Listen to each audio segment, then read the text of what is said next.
There are many diseases in our culture today, but the number one disease from which all other diseases originate is the current monetary system. It perverts nearly all countries worldwide, and literally every single problem you can think of on the face of this earth, except death, is a direct result of the financial institutions which we employ in our everyday lives. The fate of our entire civilization rests on our ability to understand this information. When we are successful, and we will be, together we will experience the sheer joy and heaven on earth that we all deserve. This is so important. I know it's not basketball or football or getting drunk for new listeners out there that may be tuning in, but it's getting control of our lives. We're not over the financial bubble, and the financial problem we have, it just started. What people at home, I'm not sure, understand is the enormity of this economic crisis. If I keep going at the rate that I went the first year, by the time I'm finished, I will have about $120,000 worth of debt. What they're doing is completely lowering the standard of living for an entire generation of people who couldn't help it in any way. This is so huge that nobody can quite comprehend it. It's into the many, many trillions of dollars. All we know for certain is it's not workable. When Olson first put this out there, it was supposed to cover only the bad loans to the mortgage companies. You ready for this? Now they're saying, well, it can't be just the U.S. banks, because we're in a worldwide system. So we're going to do bailouts of all of the major banks, including ones in Switzerland, Germany, Hong Kong. Deutsche Bank? Why is the United States taxpayer doing a bailout of Deutsche Bank or the United Bank of Switzerland? Why should I pay the bill of United Bank of Switzerland because they made loans that were far too risky? No. The bank bailouts that the U.S. government has done and might do again is the farthest thing imaginable from a solution. There is nothing that they could have done that would have done less to help us solve our problem. Instead of using the money to issue credit to the American people to increase production and the buying power of the American dollar, the banks use the money, the taxpayers' money, to buy up smaller banks and issue themselves massive bonuses. This is theft right out of your pocket, and you probably didn't even know it. Well, right now, banks get everything for free, and yet they claim they need a bailout. Well, how ridiculous can that be? It's rather sad that every time we have a financial crisis in the world, it's a group of bankers who are asked to come up with the solution. It's rather like putting the fox in charge of the chicken run. Banks make money out of people being in debt. It's just not in their interest to reduce the overall level of debt. So the solutions they bring to the table aren't really solutions at all. This is money that should be going to the people who produce and who create, instead of being siphoned off or scammed. Now, what's the greatest form of control on this planet? Money. Once a person has all the money that they can possibly use for the material pleasures of life, what is life? Sure, power. Absolutely. They are spending this money for power, ladies and gentlemen, to acquire power over you and me and our children. The Federal Reserve is more powerful than our president. You know when you go for a loan of £50,000, the bank creates, at least in theory on your computer screen, £50,000. That's it. But you're not paying back £50,000, you're paying back £50,000 plus interest. The interest on the £50,000 has not been created, it never is. Therefore, by design, there is never ever enough money in circulation to pay back all the principal and interest on the loans outstanding. Bankruptcy, losing your home, is built in on purpose. This is the banking system's 9/11, if you will. This is a controlled demolition of the global banking system. Our government and these gigantic corporations have merged, and the framework now is, if you're not in one of these gigantic corporations, forget about it, Jack. It's called an oligarchy, a group of powerful folks who've basically hijacked the government. We have an oligarchy who has captured Washington, D.C., that manufactured the loopholes that let this happen, and they're doing everything they can do to keep those loopholes from being closed. How come I'm not hearing about this on shows? because the media is largely captured too, they will not report the kind of news and evidence. You only see it at the fringes. But there's a reason. There's a reason. There's a reason for this. There's a reason education sucks, and it's the same reason that it will never, ever, ever be fixed. It's never going to get any better. Don't look for it. Be happy with what you got. Because the owners of this country don't want that. I'm talking about the real owners now. The real owners, the big wealthy business interests that control things and make all the important decisions. Forget the politicians. The politicians are put there to give you the idea that you have freedom of choice. You don't. You have no choice. You have owners. They own you. They own everything. They own all the important land. They own and control the corporations. They've long since bought and paid for the Senate, the Congress, the state houses, the city halls. They got the judges in their back pockets. And they own all the big media companies, so they control just about all of the news and information you get to hear. They got you by the balls. They spend billions of dollars every year lobbying to get what they want. Well, we know what they want. They want more for themselves and less for everybody else. But I'll tell you what they don't want. They don't want a population of citizens capable of critical thinking. They don't want well-informed, well-educated people capable of critical thinking. They're not interested in that. That doesn't help them. That's against their interest. That's right. They don't want people who are smart enough to sit around the kitchen table and figure out how badly they're getting fucked by a system that threw them overboard 30 fucking years ago. They don't want that. You know what they want? They want obedient workers. Obedient workers. People who are just smart enough to run the machines and do the paperwork and just dumb enough to passively accept all these increasingly shittier jobs with the lower pay, the longer hours, the reduced benefits, the end of overtime, and the vanishing pension that disappears the minute you go to collect it. And now they're coming for your Social Security money. They want your fucking retirement money. They want it back so they can give it to their criminal friends on Wall Street. And you know something? They'll get it. They'll get it all from you sooner or later because they own this fucking place. It's a big club, and you ain't in it. So what are we going to do about this? We can sit here and dwell on what is bad and live in fear about what is to come in the future. Or we can get educated and learn what you won't find on TV or in school and solve this problem. And we can turn this planet from a prison to a paradise real fast. Here is what you need to know. Most people think that the currency in circulation worldwide comes from the governments of corresponding nations. This is not true, and the fact that this has been hidden from us is on purpose, simply because the people who do create the money benefit from it enormously. Take the United States, for example. The Federal Reserve is what issues the currency. It is owned and controlled by representatives of the world's most powerful private banks. And here's the proof. First of all, the Federal Reserve is an independent agency, and that means basically that there is no other agency of government which can overrule actions that we take. Each one of the 12 banks is a separate, closely held private corporation.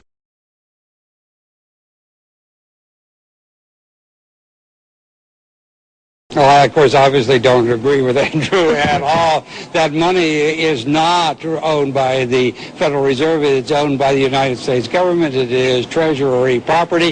It is true that the Federal Reserve Board oversees it for the Treasury, but the Treasury is in total control. Secretary Rubin is in control of that money, and it is part of the United States. The Federal Reserve acts as an agent of the United States Treasury. That's a complete fallacy. The money of the United States are United States notes under Title 31, Section 5115. That is the money of the United States. Federal Reserve notes say on the top, Federal Reserve note, because they're a note of the Federal Reserve. If they weren't, then let's erase that and replace it with United States note, the way John Kennedy wanted to do, and then we would be on a sound money system. What is money and who creates it? How does it come into circulation? You go to work, you get paid these things, and you can save them and spend them.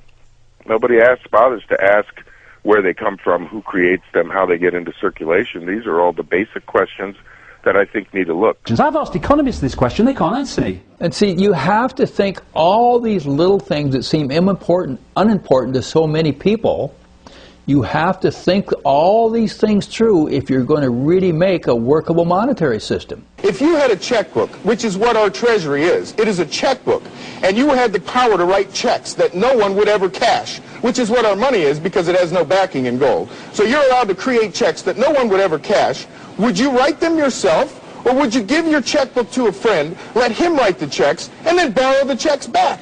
To create money, Congress creates what is called a bond or a security, and they give it to the Federal Reserve in exchange for the money that we use. This exact same process happens when you go to sign for a loan at the bank or a mortgage. You sign a piece of paper, and the bank monetizes that or turns it into paper money. The bond that the bank exchanges for paper money is in fact worth that amount in money. People think that banks open up their vault and loan you the money, when in reality it is your signature that authorizes them to create that money. In other words, a loan is not really a loan. It is the creation of brand new money as authorized by you. And therefore, the entire banking system is a complete fraud, because not only did they not loan you anything, but they collect back the principal and interest for free. If you ask an individual banker whether he creates money, he'll look at you as if you're mad. Of course not. He'll say, I don't create money. All I do is I accept deposits from my customers. I put a little of that deposit in the vault as a reserve, and I lend the rest out. I don't create money. Banks do not lend their depositors money, and they do not lend their own money. They create new money every time they make a loan. I'll skip down to the horse's mouth here, the Chicago Federal Reserve at the bottom. This is from a little booklet called Modern Money Mechanics. It was originally published in 1963, but it was republished all the way up till 1992. Of course, banks do not really pay out loans from the money they receive as deposits. If they did this, no additional money would be created.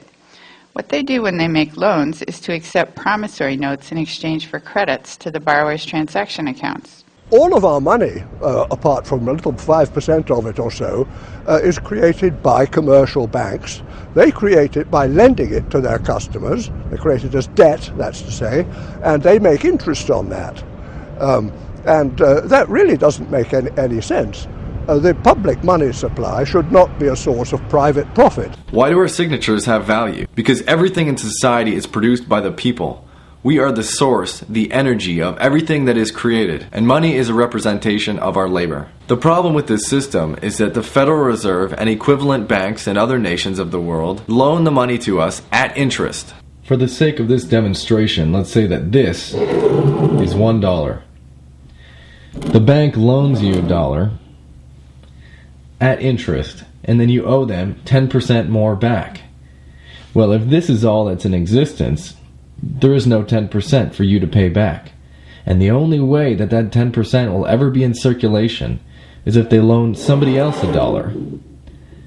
And then you can work and you can get some of the money that they were loaned to pay back your loan. But now this person owes back 10% interest, so the only way they can pay is by loaning somebody else out $1. The end result is a perpetually increasing money supply in which loans must be created, and there is never enough money in circulation for people to pay back those loans. The increase in the money supply is called inflation, and inflation means the buying power of your dollar is reduced. Say you had a baseball autographed by Babe Ruth, and it was the only one of its kind in the world.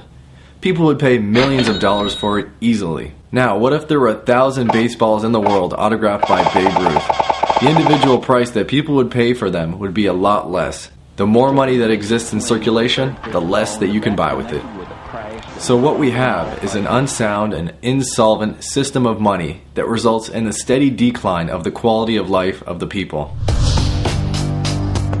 Some people advocate that we should return to the gold standard, a system of money where every dollar is backed by a certain weight in gold. Gold is a relatively stable commodity, and so this may seem like a good idea on the surface, until one looks further into it. It's turned into a religion. Instead of really stopping and thinking things through, we get an idea and, it just got to work. But we never think about the consequences of each one. Here are the reasons why a gold standard is not in our best interest. First, we must ask ourselves, how do we get the gold in order to place it into circulation in the first place? Certainly not with the money we use now. Who in their right mind would accept a currency that is about to be destroyed after the transaction is complete? Secondly, in a system with a gold standard, if imports to a nation outweigh the exports, the entire supply of gold will be gone within a short period of time. A shortage of gold would result in a depression due to lack of enough currency in circulation. If you take a look in Walmart or many other large chain stores, you'll notice that most of the products are imported.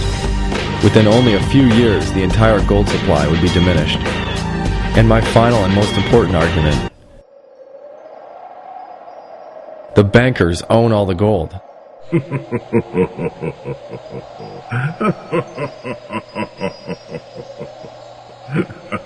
is the vault of the Federal Reserve Bank of New York. Inside is the largest hoard of gold in the world. The same elite bankers who control the issuance of currency worldwide would remain in control if we were to return to a gold standard. Remember the golden rule: he who owns the gold makes the rules. By issuing more receipts for gold than the gold he actually holds, goldsmiths controlled entire economies by inflating and deflating the money supply, just as we see today. They would keep people's gold for safekeeping, and people didn't really like carrying this heavy gold around. It was heavy and it was unsafe, and so that the goldsmiths would issue these pieces of paper, these banknotes they were called, that were actually receipts for the gold.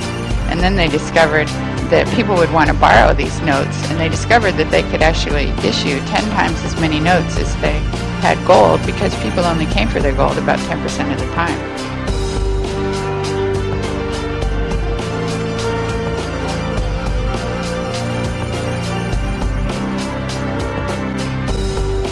The founding fathers of the United States of America wrote in the Constitution, "No state shall make anything but gold and silver coin a tender in payment of debt." A statement which was later retracted by Thomas Jefferson, who realized this was a flaw in the constitutional draft. At first, he, like all the other founding fathers, thought that the fault was that it was paper money. He said, "I wish it were possible to obtain a single amendment to our Constitution, taking from the federal government the power to borrow money. I now deny their power of making paper money or anything else a legal tender." That was in 1798. But later, he figured out that it wasn't what the money was made out of, it was who issued it that was the problem. He said in 1815 in a private letter, "The Treasury, lacking confidence in the country, delivered itself bound hand and foot to bold and bankrupt adventurers and bankers, pretending to have money, whom it could have crushed at any moment." He wrote in another letter, "Although we have so foolishly allowed the field of circulating medium to be filched from us by private individuals, I think we may recover it. The state should be asked to transfer the right of issuing paper money to Congress in perpetuity." The larger issue is, how are we going to bring the economy back? We need a strategy here that will get America back across the board. Now, what we have in circulation now is a Federal Reserve note. That's right. It is a promissory note. That's correct. It is an instrument of debt. It is absolutely. All right, now I have one other note here, and this note says at the very top, this is a $5 bill, but at the top it says United States note. That's right. Yeah, you've heard it said we owe the money to ourselves. Well, that is true, but the reality is that the only way that a regular dollar that we know as a dollar gets into circulation is when the Federal Reserve creates it and then loans it to someone. Now, what's the difference in the dollar, the bill that's called a dollar that's circulated now that says Federal Reserve note, right, and the bill that used to be circulated saying United States note? The United States note benefits no one except the people of the United States. The Federal Reserve note benefits the Federal Reserve. We're creating a class of billionaires, these people that rake off this interest. So we're transferring money from the producers to the not really producers. They're not adding to the productive economy, but yet they're taking a very large portion of the resources. What the government should be doing is issuing their own currency for their entire nations, interest-free. So see, it's just a matter of who gets the benefit of the production of it. Now, if your government actually produces that money, whether it be a piece of paper or a digit on the computer in a bookkeeping system, it doesn't really make any difference.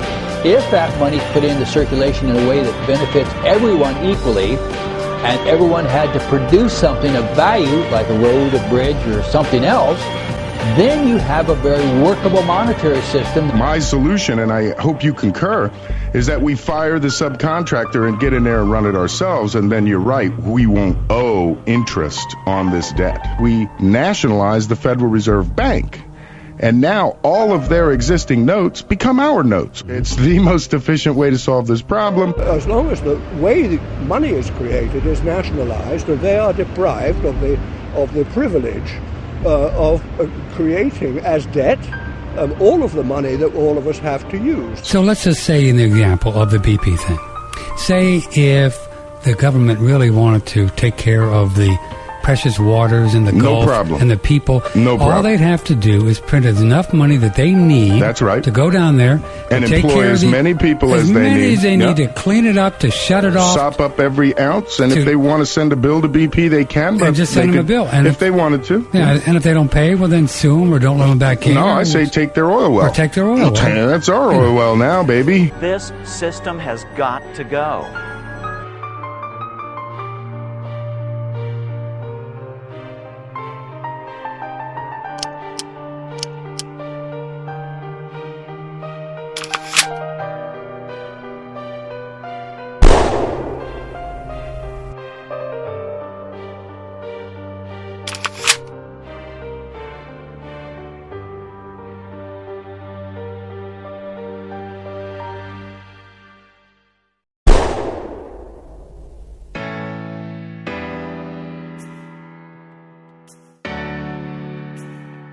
You want a new cause to embrace? You want to do something good for humanity? How about one simple reform that will fix most of the bad things in this world, like hunger, poverty, disease, and misery?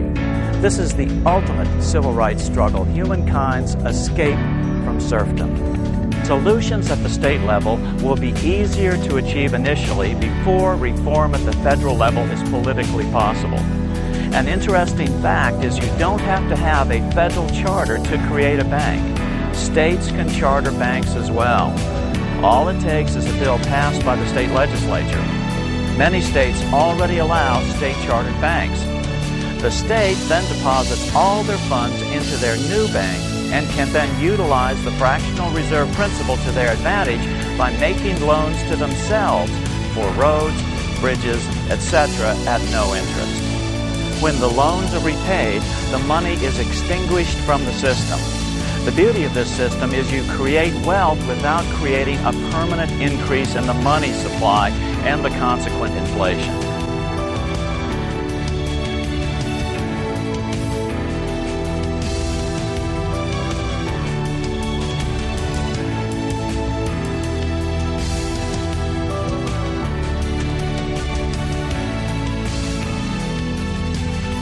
All right, well, as states like California struggle to stay afloat with major cuts, North Dakota is bucking the trend of the economic crisis. The state sports the lowest unemployment rate in the nation, the fastest growing economy, and even an unexpected $700 million budget surplus.